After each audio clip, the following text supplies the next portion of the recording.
जेव्हा आपलं जीवन आहे आपले व्हॅल्यूज का आपण कमी करायच्या म्हणतो एक नोटवरती व्हॅल्यू बदलू शकत नाही हे तर निर्जीव आहे आपण सजीव असताना आपली व्हॅल्यू काय बदलायची क्लिअर एकदा 500 रुपयाची नोटीस आली जोरदार क्लॅप होईल मग क्लिअर आहे ना म्हणजे जर तसं एखादा झाला असं की एक डॉग कुत्रा कुतिया डॉग्स आणि एलिफंट खूप एक जीवा भावाचे मित्र असतात खूप जीवा भावाचे मित्र असतात आणि असं फिमेल कॅटेगरी बोलतो कुतिया आणि हत्ती हे दोघांची खूप जीवा भावाची मैत्रीण असती आणि त्या दोघांना एका दिवशी सेम डेला एक गुड न्यूज मिळती की दोघं पण प्रेग्नंट राहिले नो गुड न्यूज काय की दोघं पण प्रेग्नंट राहिले तुम्ही म्हणजे असणार स्वाभाविक जसं प्रेग्नंटची न्यूज कळाली तर ती कुतिया खूप खुश होती ती येस आता मी प्रेग्नंट झाली असता मला 15-20 पोरं निघतील हे हो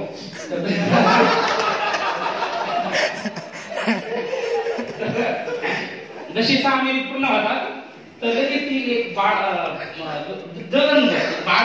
छोट्या छोट्या पिल्लांना जन्म देऊन टाकते आणि खुश होती आणि ती परत मग थोडे दिवस निघून जातात तोपर्यंत आपल्या हातीने बाई एकदम शांत आपल्या राताला खाल्लेल्या आहेत ना जसे परत एक 6 महिने कंप्लीट होतात म्हणजे पुन्हा एक वर्ष झालं आणि वर्षभरानंतर ती कुत्ती ड्रॉप्स जे असतं म्हणजे पप्पी बुल थोडं वैशिष्ट्य पप्पी झाले ना तर पप्पी परत एक बाळ पोरांना जन्म देते 4-5 पोरांना जन्म देते आणि तिला आता राहवत नाही किंवा ती माझी मैत्रीण आहे हाती तिला काय चेंजेस झालं बघून पळत जाते हाती निघतात अजून तिकडे काहीच प्रगती नाही प्रगतीच नाही हातीमध्ये परत आपल्या परत 6 महिने होतात 18 महिन्याचा कालखंड पूर्ण होतो परत ती 4 पिल्लांना जन्म देते परत 4 पिल्लांना जन्म देते परत ती हातीला भेटती पण तिथं काही प्रगती दिसत हॅलो तिथं काही प्रगती दिसत परत 24 महिन्यात परत 2-5 पिल्लांना जन्म देते 2-4 डझन तिचे पूर्ण पोटा होतो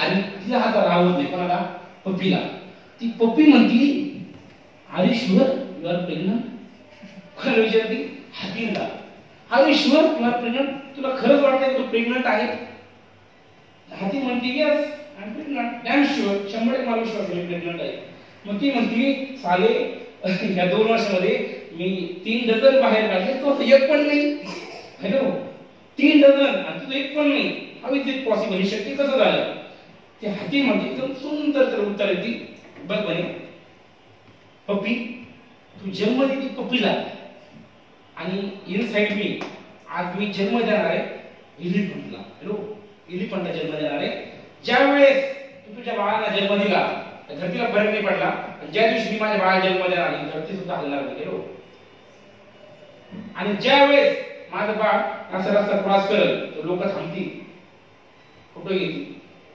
स्वतःची गाडी स्टॉप करणार पण ज्यावेळेस पप्पी चालतात ना त्याला उडून जातात सुरळून जातात फरक नाही पडत जेव्हा लक्षात ठेवा जेव्हा खूप मोठा एक चेंज होणार असतो तर त्याच्यासाठी कायम एक वेळ लागतो कायम वेळ लागतो जर आपल्या पण जीवनात आपण काही उद्देश ठरवले असतील आणि जर पूर्ण होत नसतील तर समजून घ्या आपण जन्म कोणाला देतोय पप्पी हातीला इडली पण पर्सनल लाईफ मध्ये खूप गरजेचं आहे जर नवरा बायको जर एका घरामध्ये राहत असतील आणि बायको काय म्हणते डायलॉग नवऱ्याचा ऐकतील नवरा एकच म्हणतो तू घरी येऊन करती का हॅलो दररोज कुठे ते काही डायलॉग आपला आपण पुरुष प्रधान म्हणतो मॅडम अनुभव पुरी बरोबर की काय करते तू घरी राहून तुला एवढं काम होत नाही डायलॉग एकच असतो एक दिवस त्या लेडीजला तुला असं नवऱ्याची बोलमोड येते रिमोट कंट्रोल घेऊन आपली टीव्ही साधन क्षेत्राचे जसं तो येतो फॉल पण आवडलेला नसतो तू आजारी का तुला ताप आलेला आहे तुला आवडलं नाही काही बोलत नाही तो काय झालं काय तुला परत बेडरूम मध्ये बेडरूम मध्ये पण काही आवडलेलं नसतं सगळा पसारा कपडे तसेच पडलेले असतात ती परत बाहेर येते नवरा परत किचन मध्ये जातो किचन मध्ये सगळे रात्रीचे भांडे वगैरे सगळे तसेच राहतात सगळे तसेच परत तो खरी पागल झाले त्याला वाटायला लागलं तो परत बाहेर बाथरूम मध्ये वगैरे सगळं पाहतो सगळे कपडे सुद्धा धुतलेले नाही काहीच नाही सगळं तसंच पडलेलं मग तो येतो त्यामध्ये बायको कशी होतो खरं सांग झालं काय तर तो सांगतो की बाबा झालं काय तुला सांग ती म्हणती का नाही तुम्ही काय म्हणतात ना तू घरी येऊन करते काय तुम्ही आज काहीच नाही हे जे सगळं आहे ना हे मी घरी राहते म्हणून आवडलं जातं. आज तुम्ही म्हणता घरून करते तर तुम्ही बघा घरून हे सगळं मीच करते. म्हणजे ऍप्रिसिएशन करणं खूप गरजेचं आहे. आज छोट्या छोट्या गोष्टी असतात म्हणतात की बाबा भाजी जर मीठ चांगलं झालं तर काहीच माहित नाही भाजी मीठ जास्त. पण आपल्याकडचे कसे हा तुला अक्कल आहे का हॅलो असंच असतं ना गोष्टी. तर ऍप्रिसिएशन करत जावं मित्रांनो तर खूप चांगला आपल्या एक पर्सनल प्रोफेशनल लाईफ मध्ये पण होईल. म्हटले जातं की तिसरा जो पॅरामीटर आहे ते आपल्याला बदलायचं आहे त्याचं नाव आहे कमजोरी ओळखा. काय ओळखा? कमजोरी ओळखा. जोपर्यंत मी माझ्या विकनेस वर जास्त बघत नाही तोपर्यंत माझ्या जीवनात खूप सारा मोठा चेंज होणार नाही.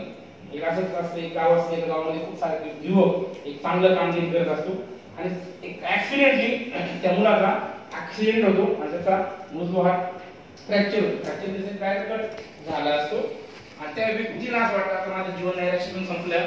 पण त्याच्या मनात कुठेतरी कुस्ती पाहून त्याला असं वाटतं मला सुद्धा कुस्ती कुठे बनायचंय. हा संकल्प घेऊन ती व्यक्ती एका गुरुकडे जाते जिथे खूप साऱ्या कुस्तीपटूंना तिने तयार केलेलं असतं. तो जातो त्या व्यक्तीकडे आणि त्याला सांगतो की सर मला तुमच्याकडे विद्या हवी मला सुद्धा खूप सारं पुस्तक शिकवा मला ट्रेन बनायचंय. पहिले तर ती व्यक्ती डायरेक्ट त्याला रिजेक्ट करते तू हे कॅपेबल नाही. पण ती एवढं जिद्दी असतो मुलगा पण तुम्ही मला शिकायची काही पण करा पण तुम्ही मला शिकवा. मग तो गुरु म्हणतो मी तुला शिकवायला रेडी आहे पण तू एकही प्रश्न मला ट्रेनिंगच्या पिरियड मध्ये विचारणार नाही. एकही प्रश्न तुम्हाला ट्रेनिंगच्या पिरियड मध्ये विचारणार नाही असं त्याला सांगितलं जातं. ओके मी नाही विचारणार प्रश्न.